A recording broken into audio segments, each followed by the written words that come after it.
poems that I did that won the Shamala Slam. Yeah, so I just picked like the funny ones to do.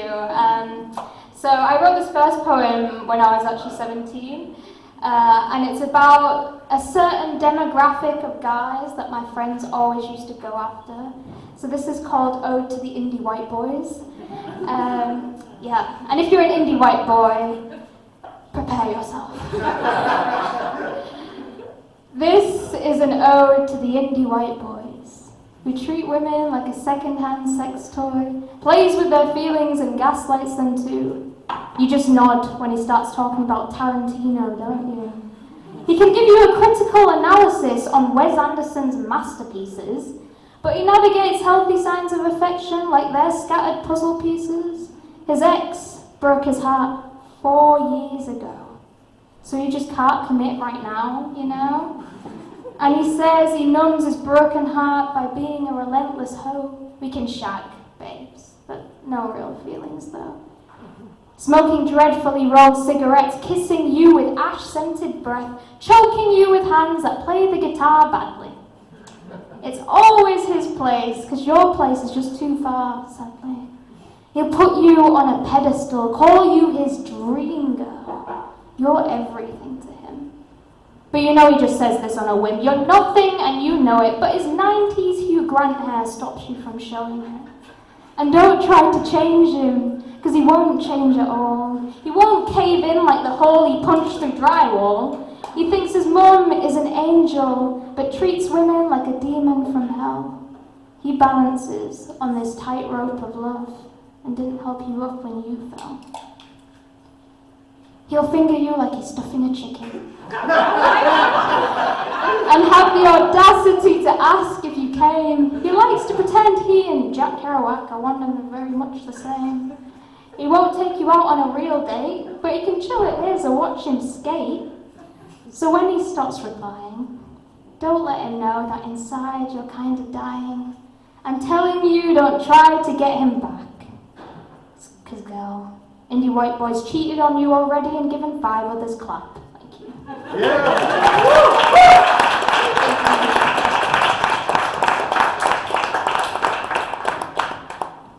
So this next poem is, I consider myself a punk poet. I often do gigs with bands, I support bands, and being a punk, I guess, in the last few years has been kind of strange, because you're seeing people that you looked up to when you were younger show very different shades to what you would have expected.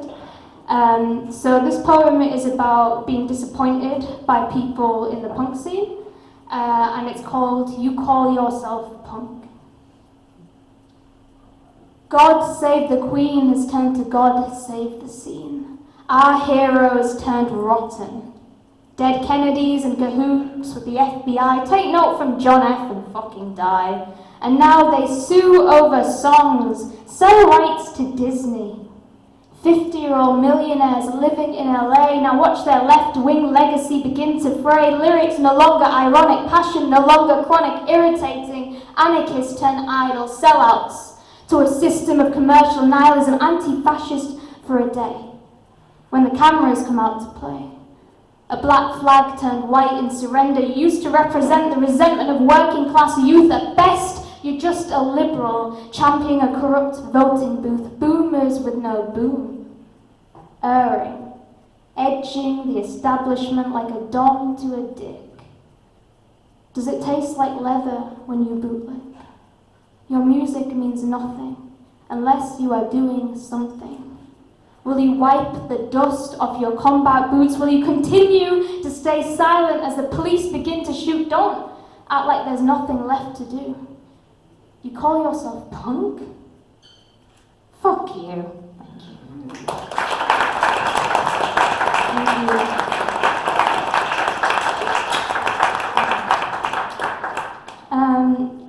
I'm trying to think. Okay, so I've got a poem that I haven't done in a while, but considering what's happening politically at the moment with all the strikes and kind of the discourse around the strikes, I thought this would be an important poem to do. So yeah, this is called The Rich Are Laughing at You. And yeah, it's just about some of the discourses I've seen happening during strikes. So, crimson-coloured, cackling crew, dining fine, drunk of 10 grand bottles of wine, the rich are laughing at you. When you bring down another's labour, say that they ain't worth the pay rise favour, because we have been brainwashed to hate one another. Taught to pull down a sister, a brother, because working 40-hour weeks and not having enough to eat has become normalised in this broken society. Should have got a better job then. Should have saved that last 10, because heaven forbid you spend your hard-earned money on something that will give you joy. We need to learn that we've been brought up as pawns, and conflict between workers is simply a ploy. Life isn't just working. Breathing, feeding, seething, it is being. And we can't be who we want to be, even with our 5 GCSEs, our A-levels, our overpriced degrees, when the country itself is on its knees. People have died waiting for welfare benefits. The hospitals are understaffed, and while you fight each other, the ultra-rich will laugh. It's a divide and rule tactic to pit us against one another, when we ought to be looking out for each other.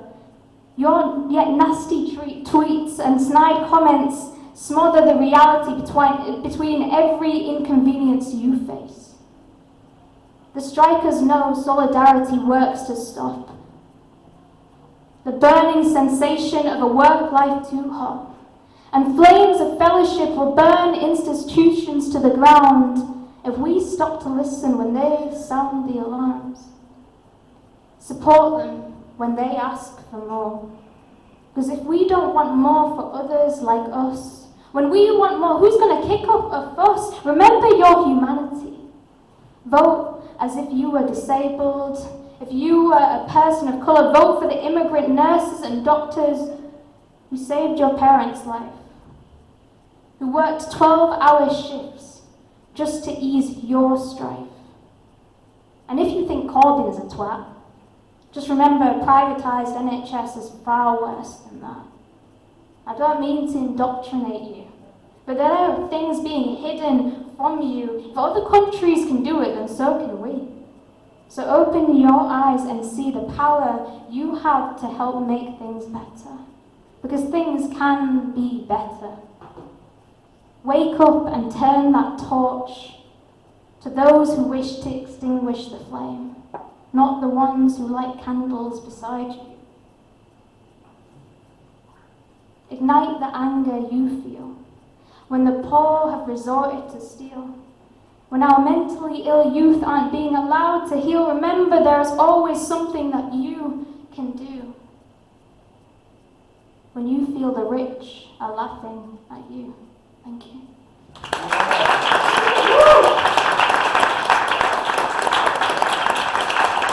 Thank you. So now we're going to go in a different direction. So I went through a breakup recently, but I got several great poems out of it, so I'm not too mad about it, to be honest. Yeah, so I'm going to kind of take you guys on a journey of my relationship. We ended on good terms, it's fine, I'm not beefing with the guy, it's cool. But yeah, so this first poem is just a soppy love poem about the realities of showering with your partner, for anyone who has taken a shower with your partner. So, yeah, this is called Pirates.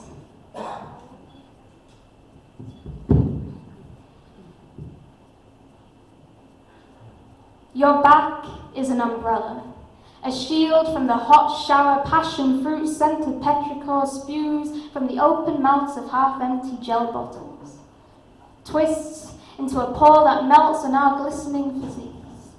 The dirt on you disappears with each scrub of my soapy hands. And even with vision clouded with mist, I see strands of saturated hair stick to your forehead. The water on our skin is a coat made from continuous clinging.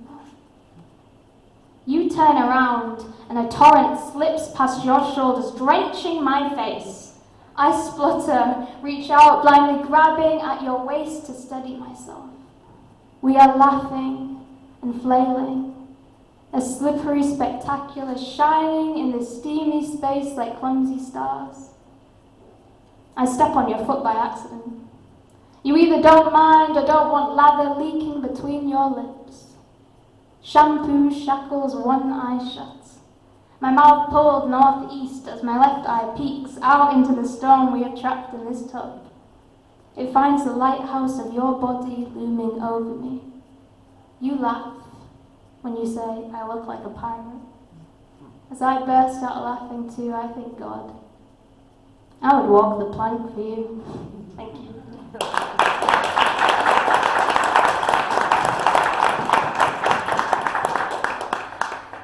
Okay, so let's find the other soppy love poem about my ex. This one's called Whiteboard. So, yeah, the whiteboard. Love is 1. The first kind response to a dumb question. Because when I asked about fluoride's effect on the pineal gland, after you mentioned you worked in a lab testing water samples, you didn't look at me like I was insane. Instead, you wrote me an essay detailing the reasons that fluoride's actually okay. Because headphones ploughed the overgrown wheat of your hair. You shared stories with me, your days at university, how a friend's housemate left a collection of dildos in his room, that time glandular fever turned you into a grey balloon. Because our voices bleed through bad broadband, and we never turn off our webcams. My frozen laptop is a picture frame, and you are a still life, still smiling. I realized then, I'm already looking wistfully back in time. 2.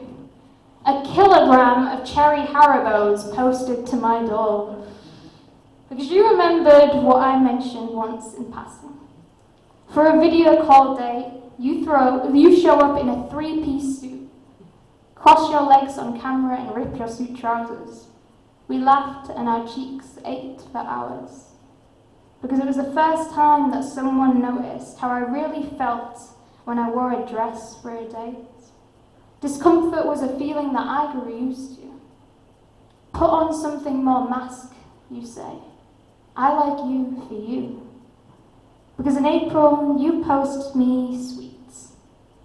A silver ring, a love letter written on lined paper. Sugar grits the pink road of my tongue. And it's the first birthday I don't turn icy. A week later, you drive 4 hours to see me. 3. A sunset scratched into skin. Because when my passion pierces you, you welcome it. Your back mirrors the flayed ivory sky. The sun sinks, the air gets colder, but the whole world is bearable with your head on my shoulder. Because when you drive us home, shadows of trees dapple us both, raised glance of skin, and I am entranced by your arm hairs. They are 1,000 golden eyelashes winking. Because when I move back to Manchester, you buy me a white potted orchid rather than bouquets. You say that it won't decay, you just have to take care of it. 4. A badly drawn heart that I don't rub out. Because rain comes down in commas in Manchester, and I long for an ellipsis. I wait for it to rise and collapse into a bubble of your thoughts.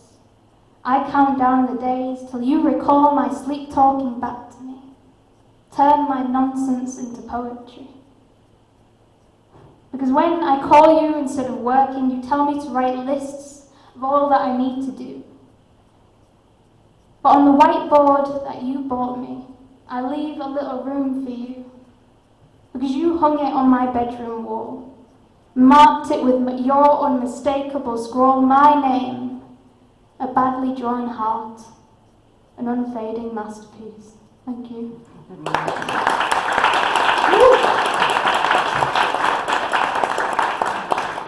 Kind of ironic that we broke up then, isn't it?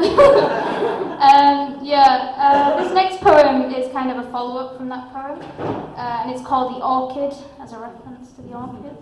And it was written after Danusha Lamaris's poem The Grass, which I really recommend, which is sort of like the grass is a metaphor for her dead brother, blah blah blah. This is The Orchid. I remember what you said when I carry it, half dead, to the boot of your car. It won't die, you just have to take care of it. Last night, I begged you to take it with you. Imagine the petals and blooms, star-shaped and white, dazzling like the crack of lights under death's door. One October evening, we open our eyes. The orchid, resilient and beautiful, withered in my care. A piece of your love had blossomed in a small flat in hue. But recently, in my new place, sunlight had been obscured by a larger plant I bought, a plated Pachira aquatica, that climbed into the empty space and hot yellow rays. I love the orchid, but under the wrong conditions, anything can die. I promise I tried to keep it alive. You tell me that this isn't goodbye. Point to the green stub at the end of a branching stem and say, see this? It's still growing. Maybe it will flower next spring. Dear orchid, dear invisible flori, dear gleaming leaves of impermanence, I need you to live. Thank you. How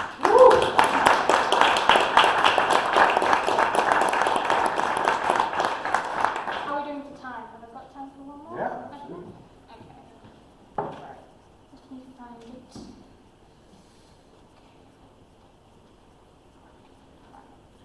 Okay, so I think this is going to be my last poem. How much time have we got? How much time do you want? I don't know. Don't put me on the spot. Tell you what, I'll do 2 poems and then I'll leave you. Okay.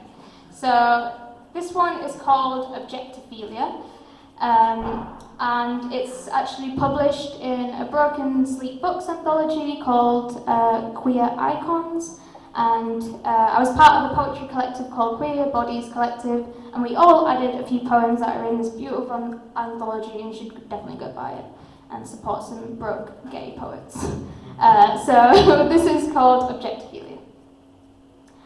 I used to judge people for it, widen my eyes at the guy in Ripley's Believe It or Not who married his car, figured he was insane, delusional, lonely. Now look at me. Under duvet covers on an unwashed sheet, the soles of my feet absorb its heat, excited atoms buzz between the small gates of my toes. The covers become cozy and rise with its hot breath. My eyelids become heavy at the sound of its steady hum. The cold world disappears and I turn numb. For some, it's a hairdryer, held under the covers on a cold winter night. For me, it's a space heater. Objectophilia. The love of something that never asks for anything. Not even a thank you. Not even an I love you too. When you feel lonely, do you make the air hug you back too? Thank you.